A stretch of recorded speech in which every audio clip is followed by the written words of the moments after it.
Before we dive in today, I want you to imagine something. Imagine working from sunrise to sunset in the burning heat. No water, no breaks, no bathroom. Imagine knowing that if you spoke up, you could be punished or even replaced the very next day. That was the reality for millions of farm workers in America for decades. But then something happened. Two voices, one man, one woman, rose out of that silence. And together, they sparked one of the most important civil rights movements in American history. This isn't just about labor contracts or politics. It's about dignity, about the power of ordinary people refusing to accept injustice. And it's about how far governments and corporations will go to silence them. Today on True Crime Echoes, we're revisiting the story of the Chicano Movement Cesar Chavez Dolores Huerta and the fight that forever changed what it means to have a voice in America. Chapter 1, A Word That Could Cost You Freedom. In the 70s, there was a time in America when just saying one single word, boycott, could land you in prison for 6 months. Imagine that for a second. Not committing a violent act, not stealing, not even rioting. Just speaking out loud asking people to stop buying something. That was enough to be silenced, punished, and locked away. And this wasn't some rare exception. For decades, the very people who harvested the food that kept the country alive didn't have the most basic human rights. The right to drink water on a scorching hot day. The right to take a break from back-breaking labor. The right to use a bathroom like any other worker. These sound like the bare minimum of human dignity, but for farm workers in America, they were luxuries denied. Anytime they tried to speak up, they were punished. If they asked for fairness, they were fired. And if they protested, they were replaced. It was a system designed to keep them silent, to remind them that their lives were disposable in the eyes of those who profited off their labor. But history has a way of proving that silence never lasts forever. In the middle of this oppression, two unlikely figures rose from the very communities being ignored, two voices that refused to be silenced. Together they would unite thousands of workers who had been told for generations that they had no power, and they would show them just how much strength they truly held. This wasn't just about wages or even working conditions. It was about dignity, identity, and the right to be seen as fully human. Their fight would become one of the most important civil rights battles in American history, and that is the story I want to share with you today, the story of the Chicano Movement. Chapter 2. What it meant to be Chicano. Before we dive deeper into the movement itself, I think it's important to pause and really ask, what did it mean to be Chicano? Because the word itself carried so much weight, so much history, and honestly, so much pain. The term Chicano originally came from Mexico, rooted in indigenous culture and identity. But for much of the 20th century in America, it wasn't a word of pride. It was used as an insult, a slur. Even though indigenous people had been here long before the United States existed, they were treated as outsiders in their own land. By the 1920s and 1930s, being called Chicano was a reminder that you were seen as less than American. But something powerful happened.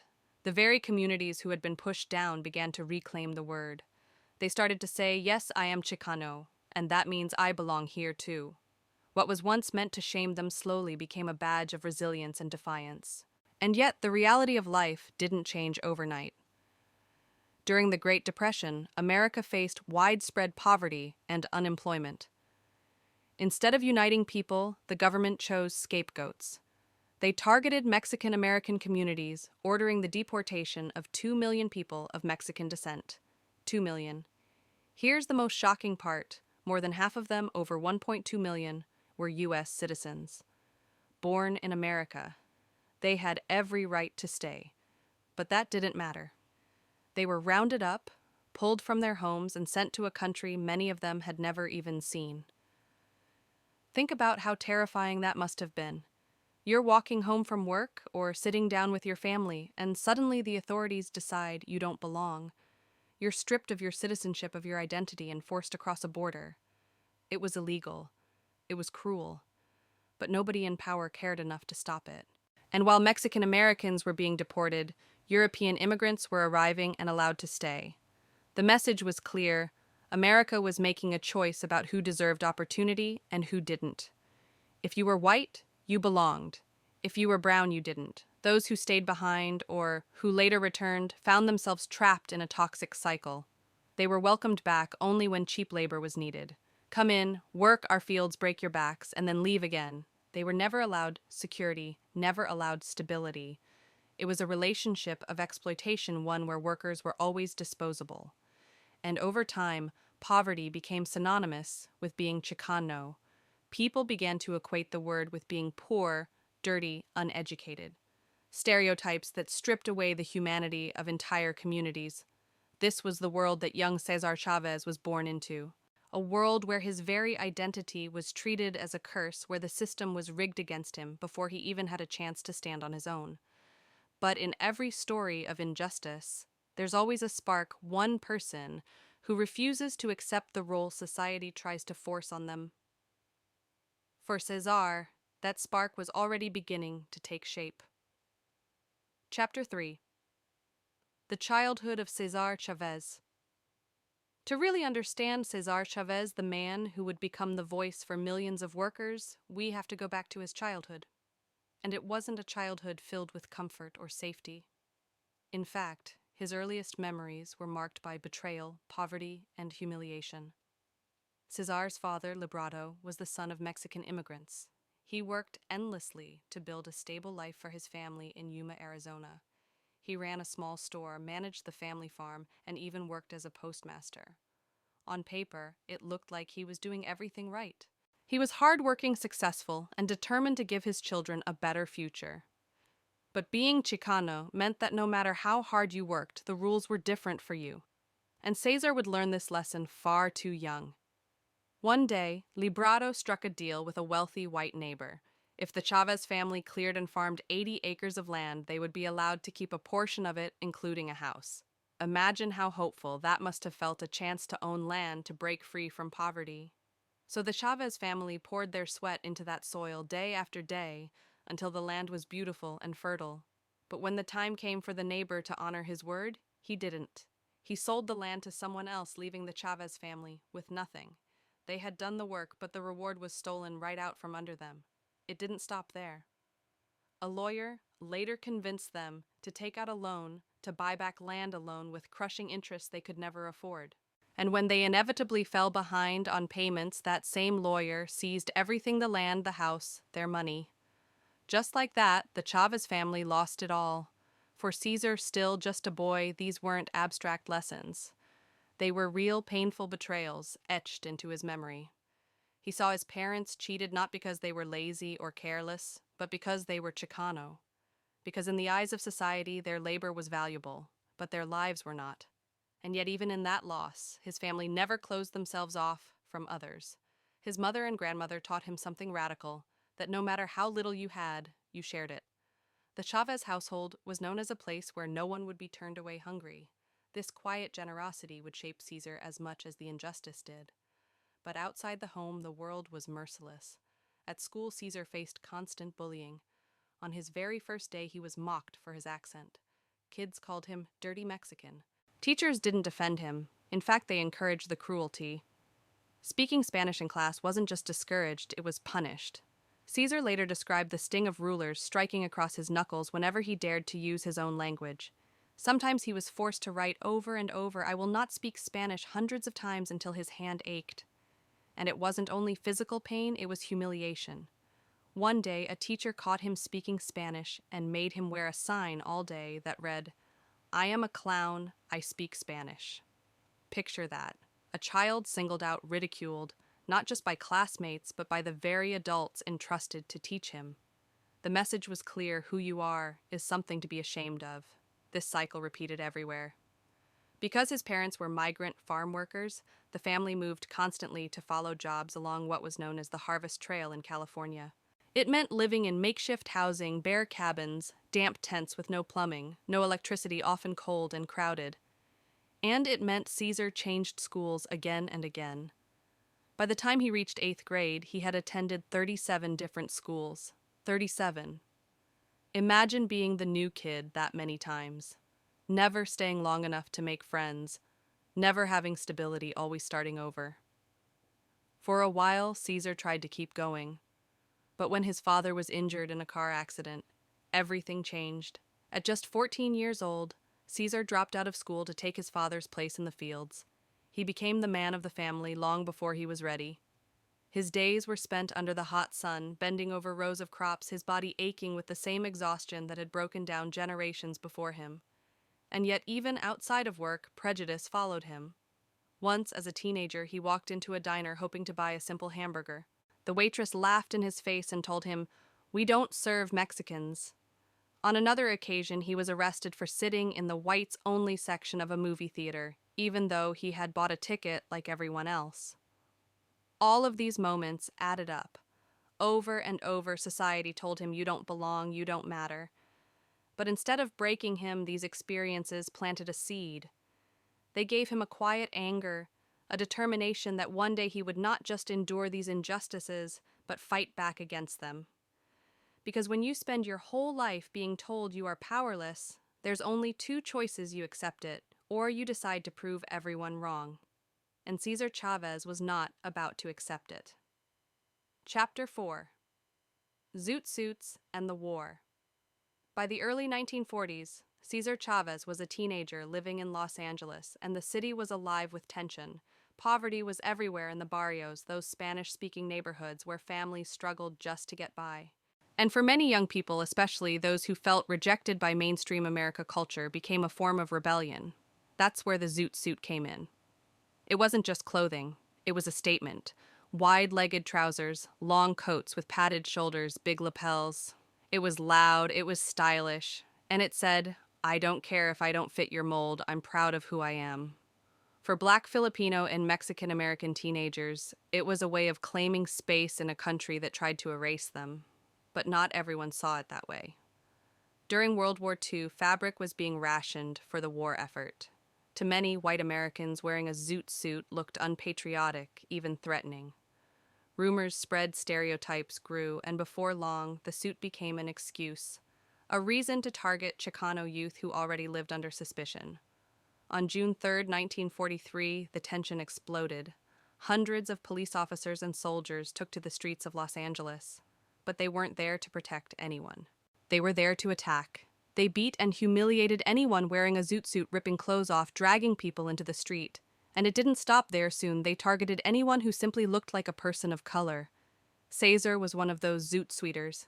He lived in a barrio where violence and poverty were everyday realities. People even had a saying about it, "Sal si, puedes get out if you can."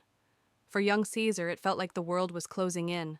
At home, his family struggled with backbreaking fieldwork. On the streets, he risked being beaten just for the way he dressed, so he looked for a way out. At 17, he joined the Navy. He wasn't alone. More than 500,000 Latinos served in World War II, though many of their records would erase their heritage, marking them as white on official papers. They fought, they served, and they risked their lives for a country that had never truly accepted them.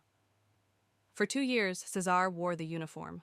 But when he returned home, there was no celebration waiting for him. No hero's welcome. Instead, he came back to the same reality he had left behind: fields filled with exploited workers, communities treated as less than human, and a society that still refused to see people like him as equals.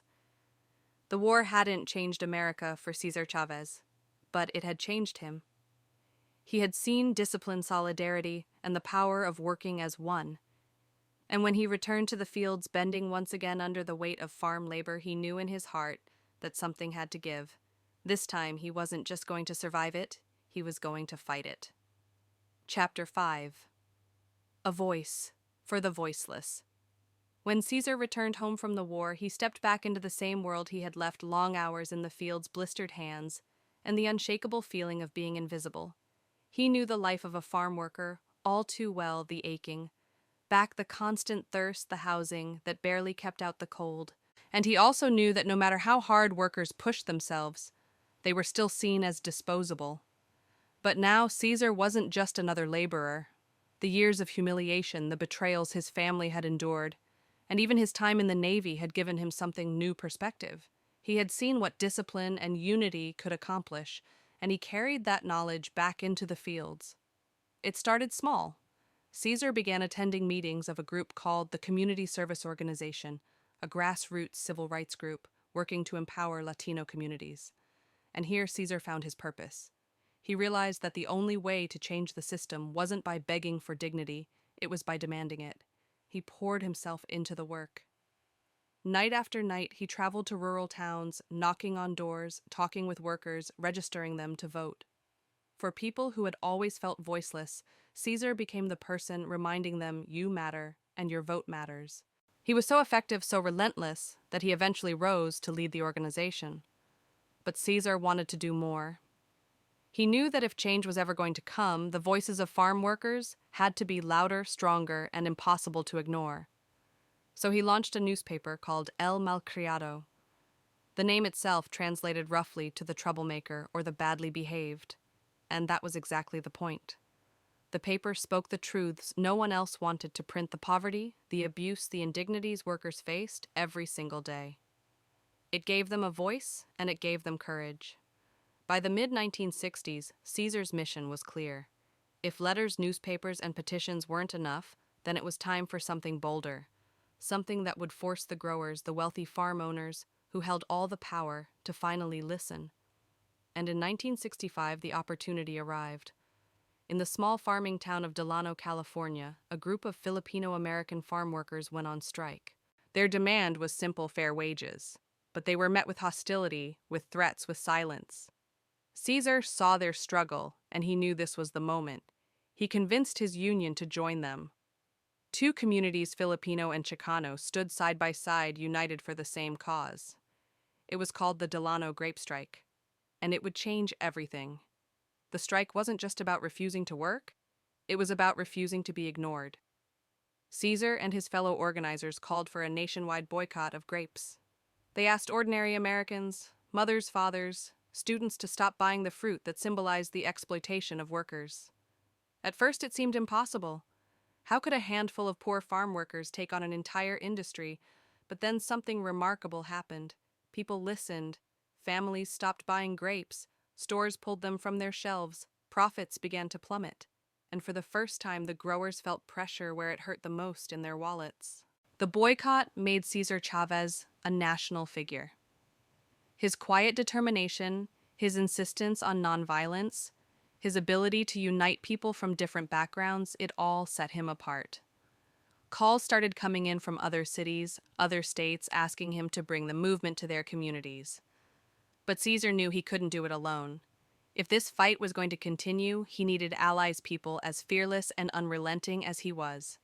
And it was around this time that his path crossed with a woman who would take the struggle to the next level.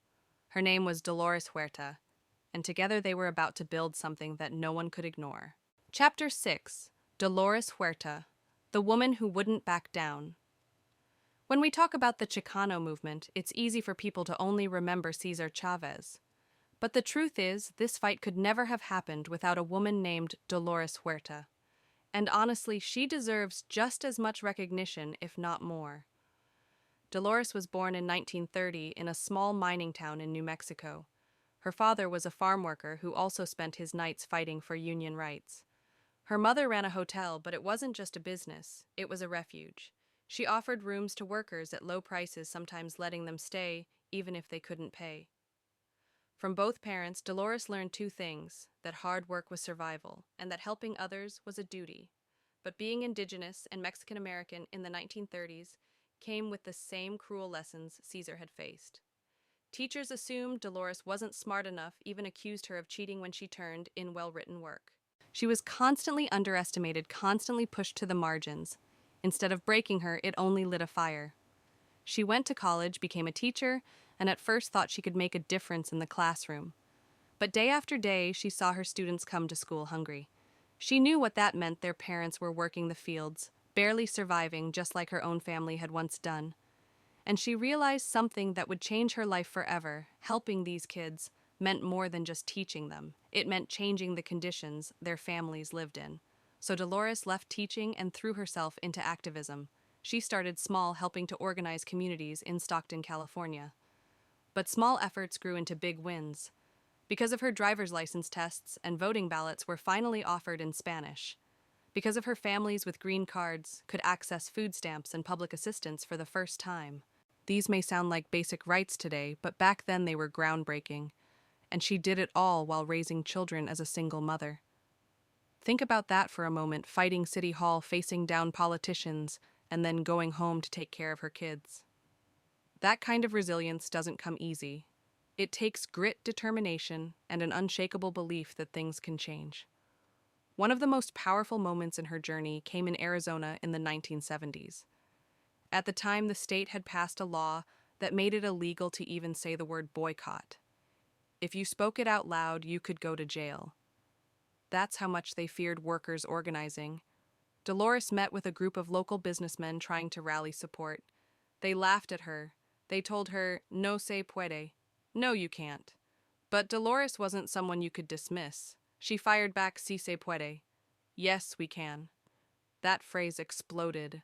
It became a rallying cry, not just for the Chicano movement, but eventually for civil rights struggles across the nation. Every time you've heard, "Yes, we can," it started with Dolores, standing in a room full of men who doubted her and refusing to back down.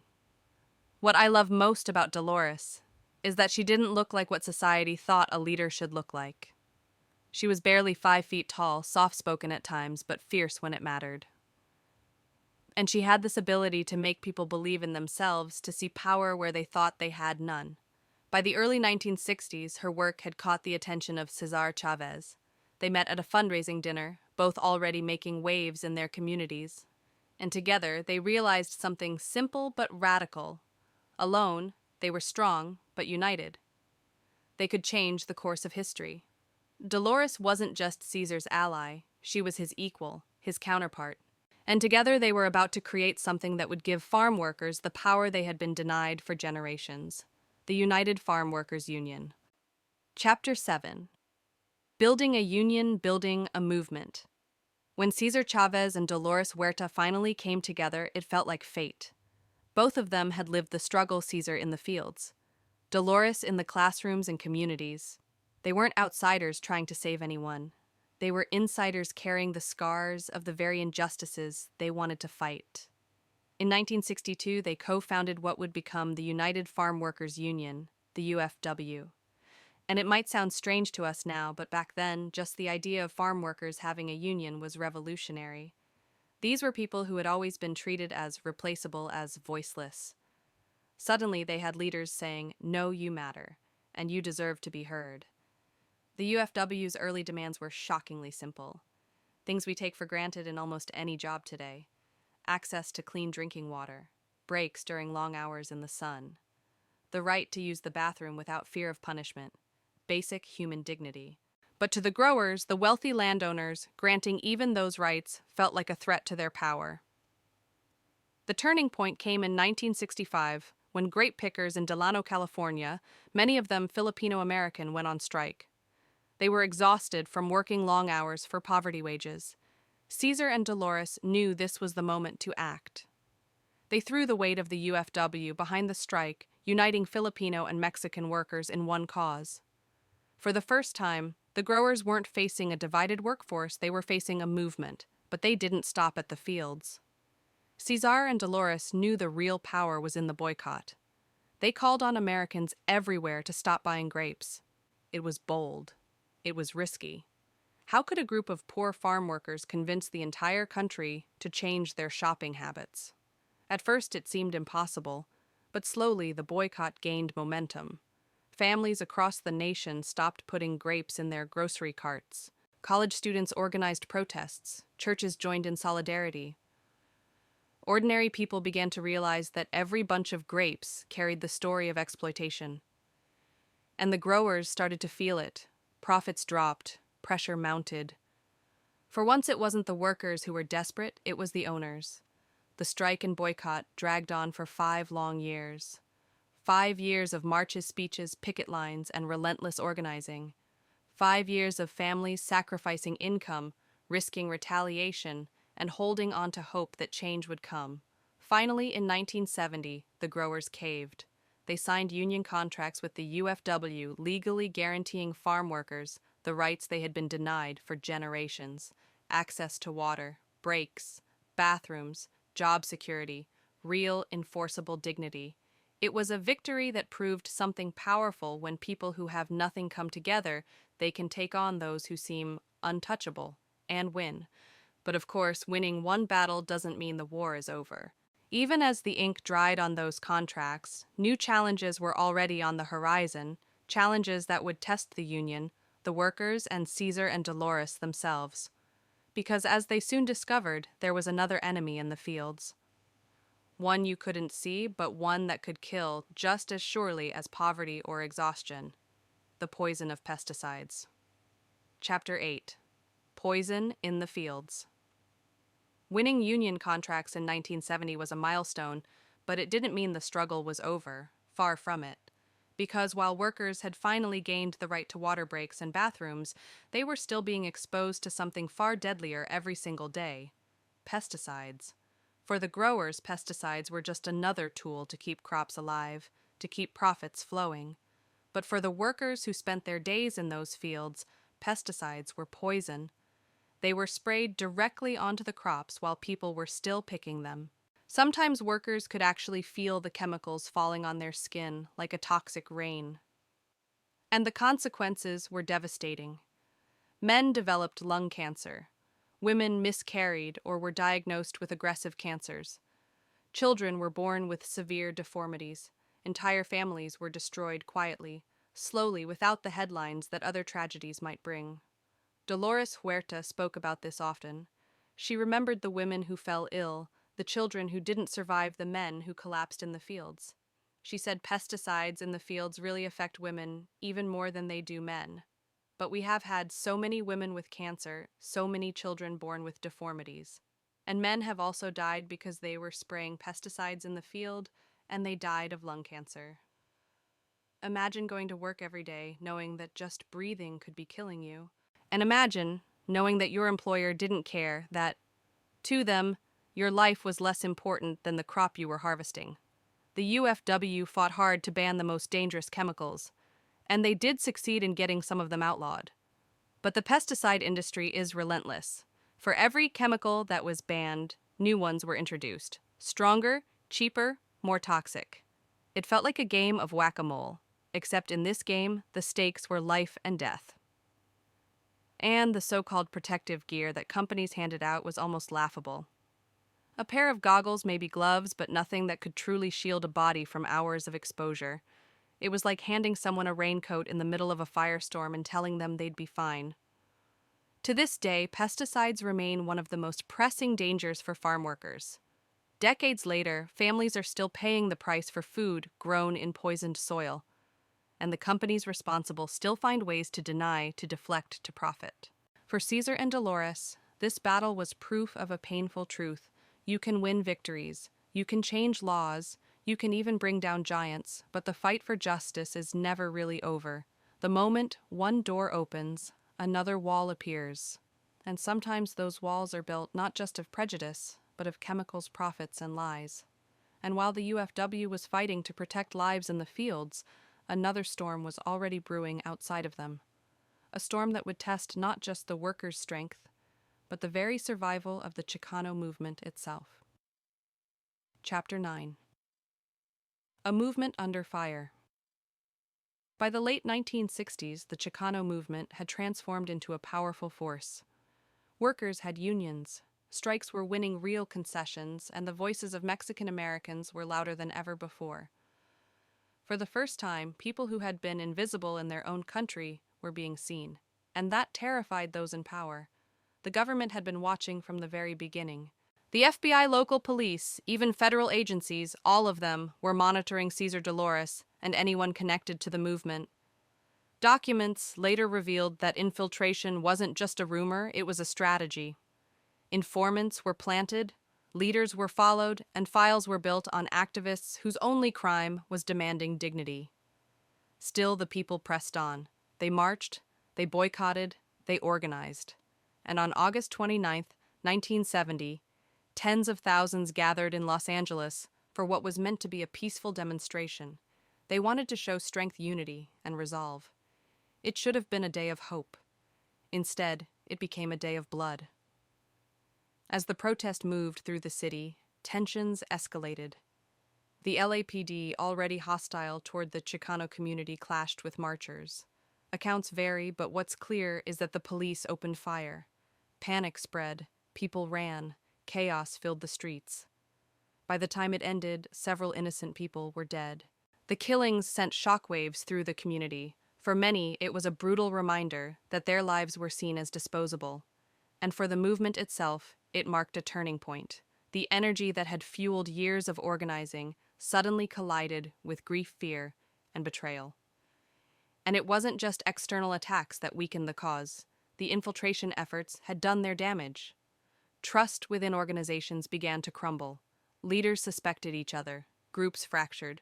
The unity that had once been their greatest weapon now splintered under the weight of surveillance and suspicion. By the early 1970s, the Chicano movement was losing momentum. The protests had grown dangerous, the organizations had been compromised, and many of the people who had once filled the streets were now too afraid or too exhausted to keep going. It was heartbreaking. To fight for so long, to sacrifice so much, and then to watch the movement unravel, not because the cause was wrong, but because the forces against it were relentless. For Cesar and Dolores, the struggle didn't end, but it changed. They kept working through the UFW, but the dream of a unified Chicano movement, one that could transform society on a national scale, was slipping away. The tragic truth is that the issues they fought for, fair wages, safe working conditions, protection from exploitation, are still with us today. Decades later, the battles they began remain unfinished. And yet, even in the decline, their legacy endured. Because movements don't die just because they face setbacks.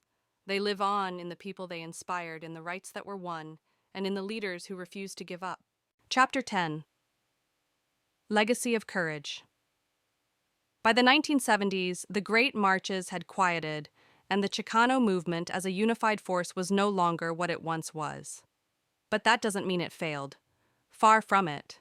Movements don't always end with parades or victories carved into stone. Sometimes their legacy is in the quiet, lasting changes that outlive the headlines. Cesar Chavez died in 1993 at the age of 66. For much of his life, he was dismissed as just another troublemaker, a farm worker who didn't know his place. But today, schools, streets, and parks across America carry his name. He is remembered as one of the great civil rights leaders of our time. His message that even the most overlooked people in society can rise up and demand justice still echoes. Dolores Huerta, though, is still here. In her 90s, she continues to fight, to speak, to organize. She built the Dolores Huerta Foundation, which trains new generations of activists to do exactly what she's done her entire life: see injustice and refuse to stay silent. She once said, "We don't think we need to be in the power structure. Sometimes we think, well, I'm not really prepared to take that position or that role. But I say to women out there, just do it like the guys do. Pretend that you know. And then you learn on the job." That advice doesn't just apply to women, it applies to all of us, to anyone who has ever doubted themselves, to anyone who has ever felt too small to take on something bigger. Dolores reminds us that power doesn't come from waiting for permission. It comes from standing up, even when you're scared, even when the world tells you no. And I think about the workers who first stood on those picket lines, the families who gave up paychecks to boycott grapes, the students and churchgoers who chose not to buy fruit in solidarity. They weren't famous. They didn't have wealth or political clout, but together they brought an industry to its knees. Their story is a reminder that history isn't just shaped by presidents or generals. It's shaped by ordinary people, by farm workers, by teachers, by mothers, by kids who decide that enough is enough. Even today, the issues Cesar and Dolores fought against, poverty, wages, unsafe working conditions, toxic exposure, are still here. The fight is far from over. But because of them, we know what's possible.